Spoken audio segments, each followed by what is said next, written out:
What'd you make of the Goff deal? Uh, I mean, it's a lot of money, but it's the price of doing business in the NFL at that position now, and he has been so important to them. And I'll tell you, Rich, like this is one of those where, and I don't know if your reaction was this, but my first feeling on this was good for Jared. I Oh, felt yeah. awesome. You know what I mean? Like, Yep. I know you've talked to him. He's such a good guy. And that was such a messy divorce in LA.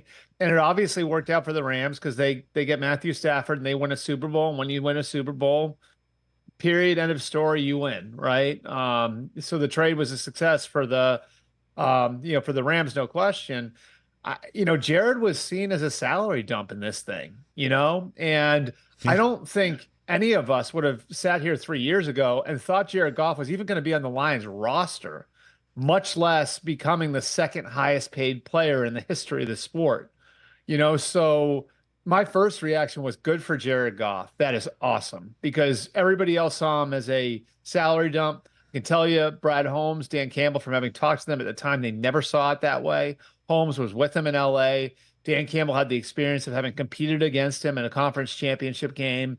And, so they believed in him, they invested in him. And, it's just another thing that the Lions got right. Oh, by the way, Mm. like those picks that came over with Goff, I mean, you're talking about like those being a big piece of putting together draft classes that had Aiden Hutchinson and Jamison Williams and Sam Laporta and Brian Branch and Jameer Gibbs and Panay Sewell.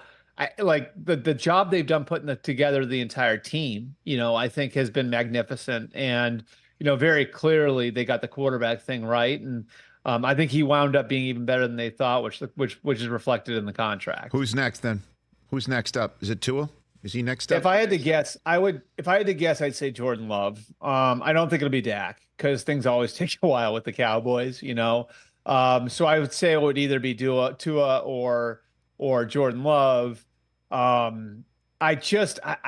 don't know why I just have this feeling that Jordan Love will be sooner. I just do.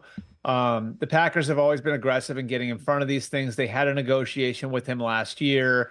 I just think that they've planned for this, and this is something that they have been, I think open with his people that they wanted to get something done throughout this offseason. So my guess would be Jordan Love would be the next one, but Tua could certainly happen first.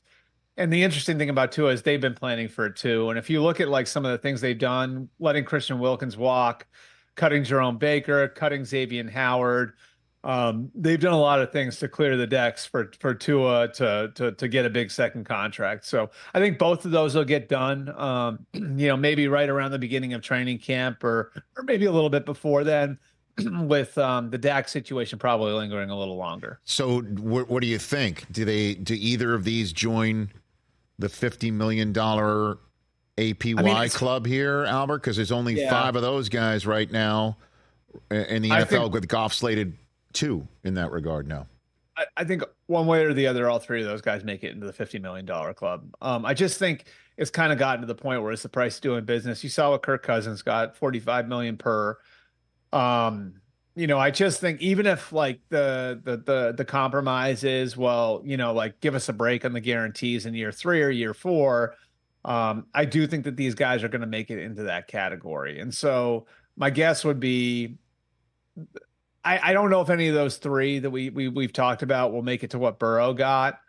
But I think all of them will be between 50 and what Burrow got. And, and I just think that's sort of where the market's gone. Again, like I think as good as Jared Goff is, I think, like those guys could look at it. And I think Tua could absolutely ask for more than Goff because this is his second contract. This is his chance to hit it big. And, he did get the Dolphins to the playoffs. And I think if you're Dak, you certainly ask for more than Jared Goff got. And my guess would be Jordan Love will wind up in that category as well. Catch the Rich Eisen Show every single day on the Roku channel, 12 to 3 Eastern, for free.